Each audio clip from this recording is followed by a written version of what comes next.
Hello and welcome to Kinesiology 111. My name is Adrian. I'm the instructor for the course. I've already posted an announcement for you guys, and the announcement just gives a brief overview, a few odds and ends regarding the course. We'll be talking about this more in person on Tuesday, but I just wanted to get this up so you have a reference. When you look at Blackboard and the Blackboard shell, given this is a 100 level course, I have to presume that some of you, this is your first experience to college courses here at Harper. And I have to tell you that some instructors, they set up things differently than I do and vice versa, which is totally fine. But this is designed to give you an overview of the syllabus and the schedule for my course and how it ties into the actual content that's going to be laid out. So hopefully this helps, and hopefully it allows you to kind of get a clearer picture of how I organize things for the course. I try to make it pretty darn easy and easy to understand. But if you ever have any questions, please feel free to email me. If you need to set up a day and a time for a meeting, totally fine. We can do that as well. So without further ado, let's get going here. Left-hand side, announcements, syllabi schedule, course materials, faculty information where you can find more information about me and my email address. If we go through this, I'm going to go ahead and focus a lot on syllabus and schedule for this presentation. And this will be about 10 minutes, just so you know. So in here, you have the syllabi and the layout.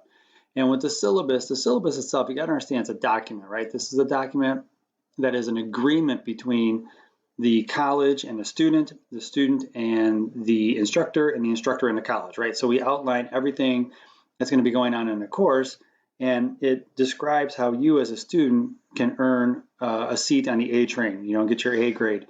So when you look at this, the document itself is informational insofar as the course, but also provides information regarding services, etc. on campus, which I'll get to in a second. My information is up top. Again, I'll have this posted all over the dang place in this course, so you have no trouble reaching me.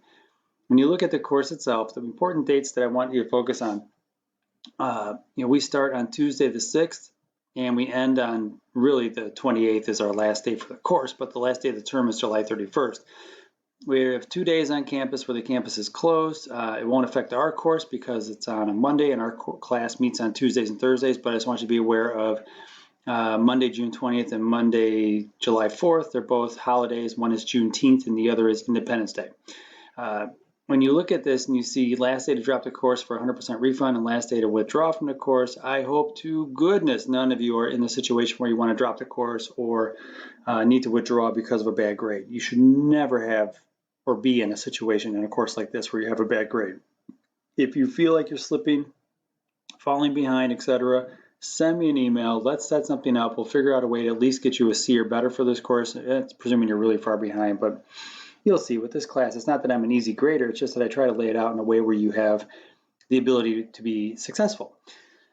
A lot of this stuff is fluff and stuff that you would have seen when you've enrolled. These are things you're looking to do, looking to accomplish. You can read through these at your leisure. I don't want to spend a lot of time on them, but the big thing is you'll notice there's a couple of these where you'll be assigned a partner or a team to work with, and there's no heavy lifting. I understand that in the summer term environment, a partnership training arrangement might be difficult because many of you have outside requirements like a summer job, etc. I get that, so you're not going to be assigned a partner here. But please feel free, if you have a friend in the class and you want to sync up and throw down a workout, go ahead, knock yourselves out. Beyond that, with no heavy lifting, I understand there's going to be different and varying degrees of ability and experience in this course. So if you're somebody who is normally pulling a bunch of weight on deadlifts, knock yourself out. You'll be familiar with throwing around heavy weights. That's fine. For some of you, it might be your first experience to working out. So that might be something you have to work towards or build towards, and that's fine. I get that. But I put this in here just as a way to protect individuals who are starting off with working out, because I don't want them to completely blow themselves out of the water in the first week of working out. That is not what I'm looking for.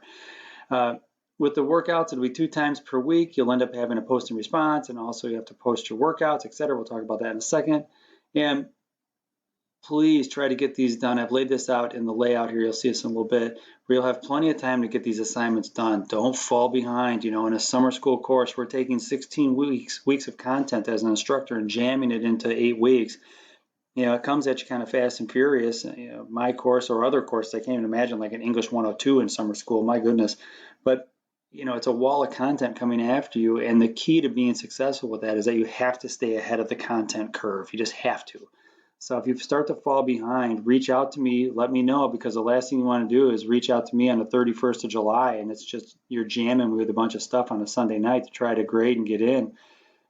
And in some regard, it's unfair and it's an impossibility for me to get it all done by midnight, right? And I shouldn't have to sit in front of my desk at midnight or up to midnight to grade your late assignment. So please stay on top of your stuff.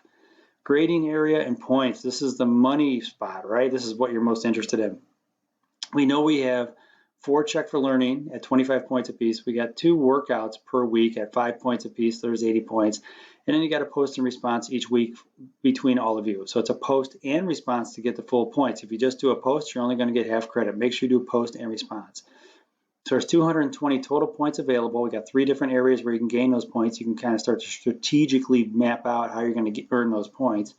But if you look at this, to have an A, you're going to be at 198 or better, a B, 176 or better, and quite frankly, nobody should have anything below that in this class. But I'll just point it out: 154, 132, and 131 and below.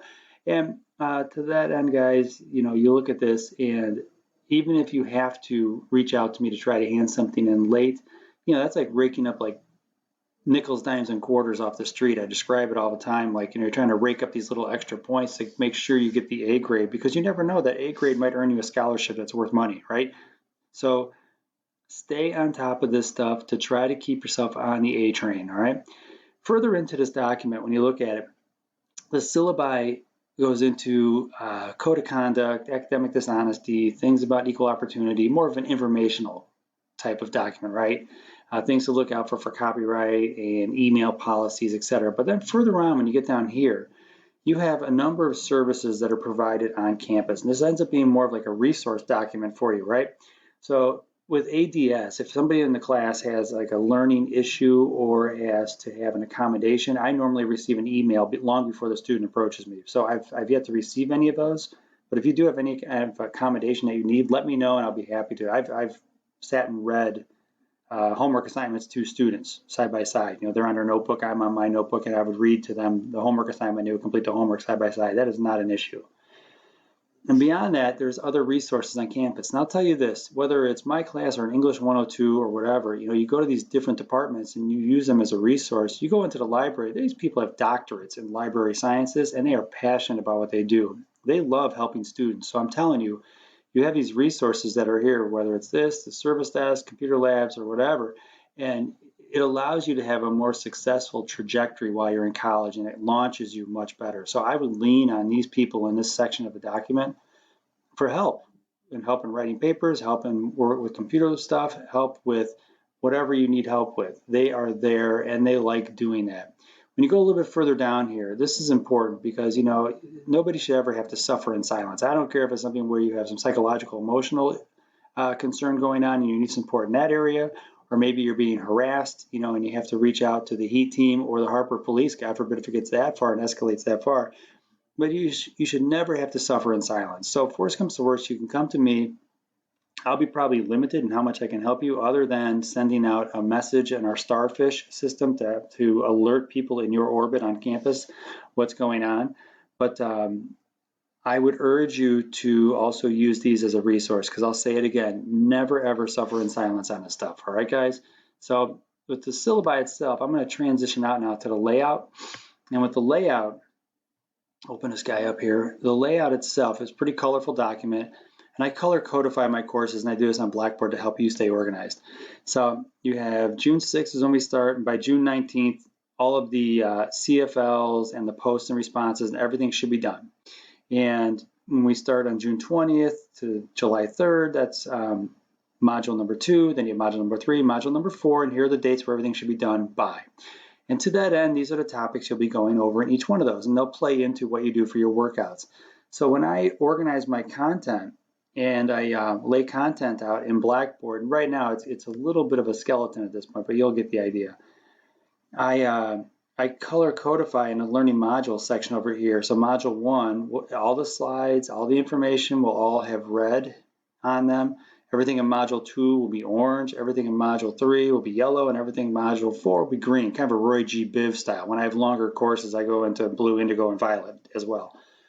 But my hope is by having this content color codified and aligned with what you just saw back here in the course layout, it helps you guys to keep better track of what's going on, because you'll end up having the color codification. You know if something is green, it's later on in the term. If it's red, it's earlier in the term. So with that, feel free to reach out to me if you have any questions, comments, or concerns. I'll be happy to address those, but I will definitely see you in class on Tuesday the 7th. Thanks.